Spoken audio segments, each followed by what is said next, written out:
Bueno, y ahora vamos a hablar del tema de inseguridad, pero abordado desde el lado de la reincidencia. Hay un estudio muy interesante que ha realizado el Centro de Estudios Latinoamericanos sobre Inseguridad y Violencia, que depende de la UNTREF, y está aquí su director Marcelo Bergman para hablar con nosotros sobre los resultados de este estudio. Gracias por venir. ¿Cómo le va? Gracias a ustedes por la invitación. Bien. Buenas tardes.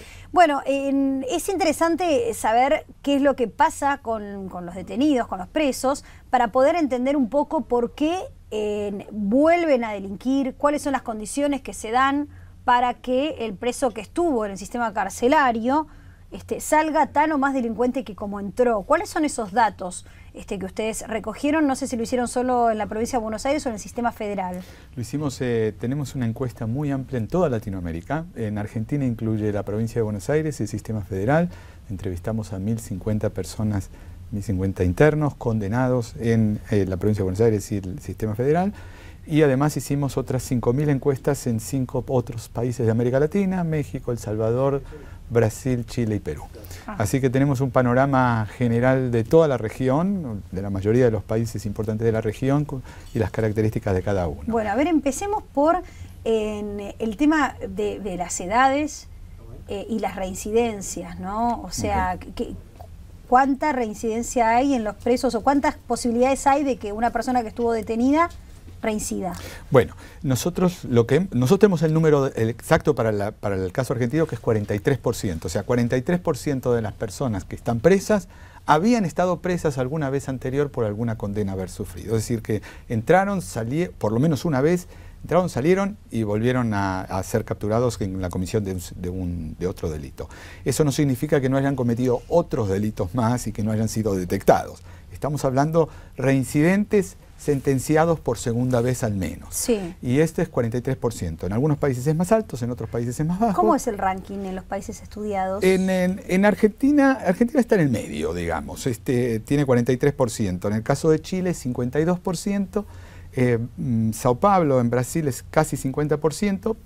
Esos son los más, y los menos son Perú y El Salvador, con 16 y 18% respectivamente. Es mucha diferencia. Hay mucha diferencia, exactamente. Esto no significa de que en esos países no haya bastante delito, significa de que el sistema no es tan eficiente en volver a capturar. Por ejemplo, uno de Chile tiene poco delito, pero es muy eficiente el sistema en recapturar los delincuentes que vuelven a reincidir. Por eso tiene una tasa de reincidencia muy alta. ¿Y ustedes tienen analizados qué pasa con los códigos penales en esos países en relación a la reincidencia por todo el debate que hubo sobre el anteproyecto de reforma del código? Claro. En realidad en toda América Latina hubo reformas a partir de los procesos de redemocratización en los años 80 y 90. Y la mayoría han generado códigos un poquitito más permisivos, no llamaría permisivos, pero más protectores de los derechos y las garantías individuales, que con justa medida eran necesarios después de los procesos dictatoriales que sufrimos en los años 70 y 80 en toda la región. Esto no significa de que los niveles de punidad o punitividad sean muy altos en los otros países. Argentina está en un rango medio, ni muy punitivo ni extremadamente bajo. Yo diría que está en un rango medio. Ahora, ¿qué pasa con los presos en la primera salida? Porque evidentemente vuelven a entrar al trabajo, por llamarlo de alguna manera, del robar. O sea, vuelven a entrar a ese círculo. ¿Qué es de sus vidas cuando salen para volver a hacer lo mismo? Ese es el punto clave que nosotros hacemos en esta parte del estudio. Y es indagar no solamente quiénes fueron los reincidentes, sino a dónde volvieron, qué hicieron la vez que salieron, cuando salieron la vez anterior, a dónde fueron, qué hicieron, cómo trabajaron, cómo se insertaron, etcétera, etcétera. Sí. Y ahí el panorama es muy gris, porque en realidad vuelven a sus mismos círculos, a los mismos amigos, a las mismas bandas, y por supuesto que vuelven a caer en un promedio. Acá no tenemos el dato, no lo presentamos en este estudio, pero el dato es que en menos de 2 meses están de vuelta recapturados la mitad de ellos. Es decir, que pasa muy poco tiempo y vuelven a cometer delitos.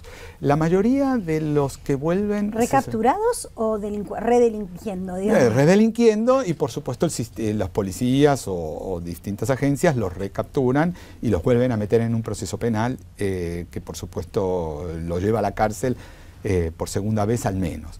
Entonces, lo que nosotros sabemos es que muchos de quienes han estado presos salen a la calle sin un buen programa de capacitación, sin un buen oficio, a pesar que se hacen esfuerzos, especialmente en Argentina, hay que reconocer que se hacen bastantes buenos esfuerzos en entrenar, en darles un oficio, en completar los sistemas educativos. En ese sentido, Argentina es de los países líderes en la región. Sin embargo, no parece alcanzar, la mayoría de ellos vuelve a sus círculos naturales de donde antes estaban y vuelven a delinquir, muchos de ellos rápidamente. ¿Y qué dice la casuística en otros lugares del mundo que se debe hacer con ellos? Porque como, no sé, ¿qué se les va a inventar? ¿Una nueva vida? ¿O se los va a mudar? O sea, es como sería, ¿qué dirían las víctimas de esas personas si al preso, además de cumplir la condena, cuando sale en libertad, el Estado se ocupase, por ejemplo, de mudarlo? Claro. No, nadie habla de eso, por supuesto, y además sería muy cruel eso.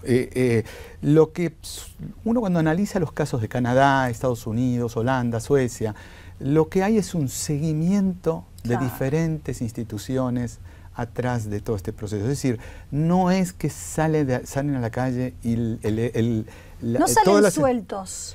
No salen sueltos, salen ligados a diferentes instituciones a las que tienen que ir a reportarse permanentemente. Sí, y no solamente es un tema de control, es también un tema de gestión social, porque no solamente hay que controlar a la persona, que no cometa más delitos, sino también hay que ayudarlo, asesorarlo para que pueda conseguir buenos trabajos, para que su familia lo reciba bien, para que no se vincule de vuelta con bandas, etcétera, etcétera. Hay una gestión social que es, y esto es el énfasis muy grande en los países europeos, es que no se lo puede devolver y desentenderse, sino que tiene que haber todo un programa de apoyo.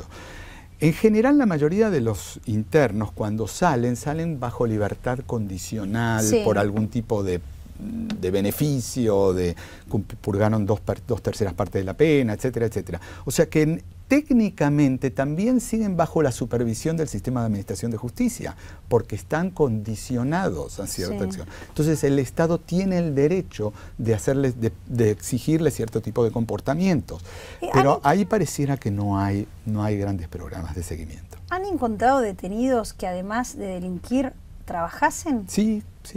La mayoría de los, es una sorpresa, la mayoría de los detenidos trabajan. Incluso la mayoría de los reincidentes trabajan. Lo que pasa es que tienen trabajos muy poco frecuentes, muy informales, exactamente, de changas. Y entonces se vuelven al delito como un complemento del ingreso.